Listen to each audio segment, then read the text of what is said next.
दिल्ली के मुख्यमंत्री अरविंद केजरीवाल बेल पर जेल से बाहर आ गए हैं और बाहर आते ही उन्होंने प्रधानमंत्री नरेंद्र मोदी पर नया हमला करते हुए कहा कि अगर वो दोबारा सत्ता में आ गए तो समूचा विपक्ष जेल में चला जाएगा। इस बारे में हमारे साथ बात करने के लिए शिवसेना के वरिष्ठ नेता और राष्ट्रीय प्रवक्ता संजय निरुपम हैं। सर, अरविंद केजरीवाल ने एक नया बयान दिया है जिसमें उनका कहना है कि अगर दोबारा से सत्ता में मोदी आ जाते हैं तो समूचा विपक्ष जेल में चला जाएगा, क्योंकि नरेंद्र मोदी चाहते हैं वन नेशन वन लीडर। देखिए, अरविंद केजरीवाल जी अभी अभी शराब घोटाले में जेल की सजा काट के आए हैं, बेल पे हैं और वो भी अंतरिम बेल है, यानी 2 तारीख के बाद फिर से उनको जेल में जाना है। अभी तक का जो ऑर्डर है सुप्रीम कोर्ट का, उस हिसाब से ऐसे में एक अभियुक्त की बातों को बहुत गंभीरता से नहीं लेना चाहिए। जिसने शराब के धंधे में चोरी की हो, ऐसे चोर लोगों की बातों को गंभीरता से लेना और उसका प्रतिपादन करना, मुझे लगता है कि एक सभ्य समाज की परंपरा नहीं है। उन्होंने, मैंने सुना कि प्रधानमंत्री नरेंद्र मोदी को तानाशाह भी बोला है। सच पूछिए तो असली तानाशाह स्वयं केजरीवाल है। अगर मेरी बात पर विश्वास नहीं है तो जाके योगेंद्र यादव जी से पूछिए, उनको कैसे निकाला गया था। वकील साहब है प्रशांत भूषण जी, उनसे पूछ लीजिए। आशुतोष जी से पूछ लीजिए। किसी से नहीं तो उनके सहपाठी तो कुमार विश्वास जी, जरा उनसे पूछिए। एक एक करके जो भी इनके कॉम्पिटिटर हो सकते थे, उन सबको एक एक करके उसने, अरविंद केजरीवाल ने अपने पार्टी से निकाला, दरकिनार कर दिया। तो यह व्यक्ति स्वयं अलोकतांत्रिक परंपराओं में विश्वास करने वाला व्यक्ति है। यह व्यक्ति बहुत ज्यादा लोकतांत्रिक नहीं है और बात बदलने में, पलटने में तो शायद दुनिया में सबसे 1 नंबर के नेता माने जाएंगे। भ्रष्टाचार के ऊपर इतना भाषण दिया, खुद भ्रष्टाचार के आरोपी हैं। उन्होंने कहा कि जो एक प्रोटोकॉल वगैरह होता है सारे नेताओं के, ये सब गलत है जी, मैं कभी नहीं लूंगा। मैंने सुना कि मेरे ख्याल से करोड़ों रुपए का तो उन्होंने अपना घर बना लिया है, 55 लाख के साथ पर्दे लगाए, पता नहीं क्या क्या किया उन्होंने। फिर जिस तरीके से उन्होंने कहा था कि कभी किसी नेता पर कोई आरोप लगे तो तत्काल उसको अपने पद से इस्तीफा दे देना चाहिए, ये केजरीवाल जी नहीं बोला था। आज उनके ऊपर आरोप लगा है, वो कहते फर्जी आरोप है। अभी आरोप फर्जी है कि सही है ये कोर्ट तय करेगा, आरोप तो लगा ना। तो जो आप उपदेश दिया करते थे, आज उन उपदेशों पर आप खुद विश्वास नहीं करते। तो ऐसे केजरीवाल जी आज फ्रस्ट्रेशन में और कुंठा में अपनी बातें रख रहे हैं। उसको दिल्ली के लोगों को या देश के लोगों को बहुत सीरियसली नहीं लेना चाहिए।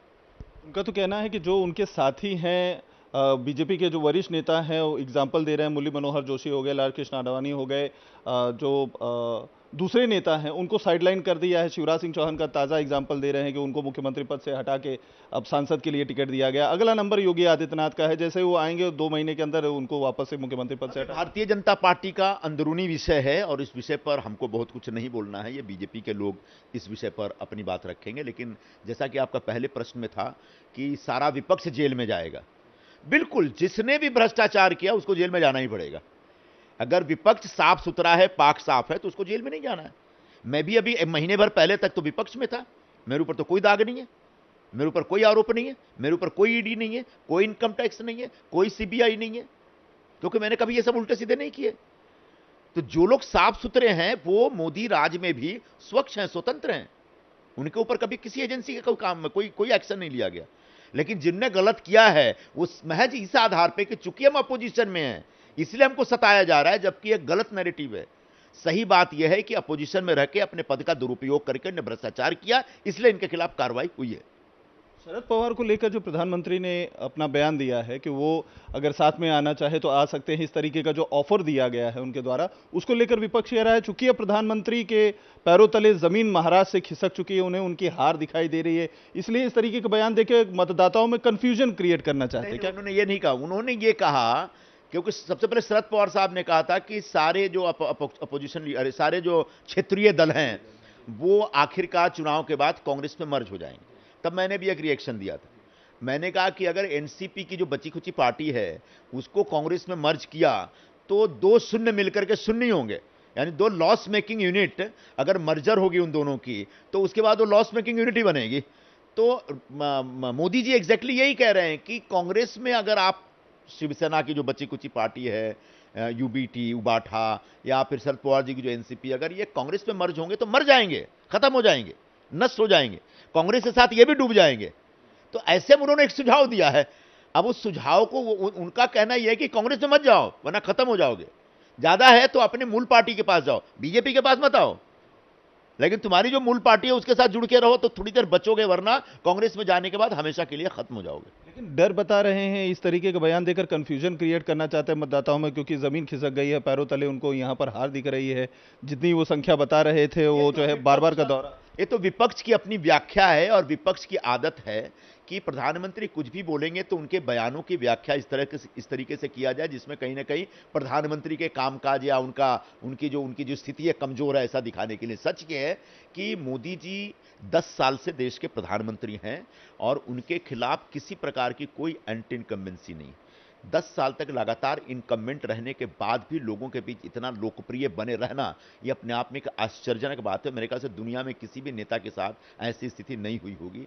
तो ऐसे में मोदी जी के समर्थन में पक्ष में जबरदस्त वोटिंग हो रही है और भारतीय जनता पार्टी उनके सहयोगी दोनों को जबरदस्त कामयाबी मिलेगी। ये मैं आज कह रहा हूं, 4 जून को समझ में आ जाएगा सबको। आखिरी सवाल, अरविंद केजरीवाल को जिस तरीके से अंतरिम बेल सुप्रीम कोर्ट से मिली है, विपक्ष के लोगों का अगला निशाना हेमंत सोरेन है। उनका ये कहना है कि जब उनको बेल मिल सकती है तो हम हेमंत सोरेन को भी चाहेंगे, क्योंकि वो एक पार्टी के अपने अध्यक्ष भी हैं, पूर्व मुख्यमंत्री भी रहे हैं और लगातार वो कोशिश कर रहे हैं कि उन्हें जमानत दी जाए।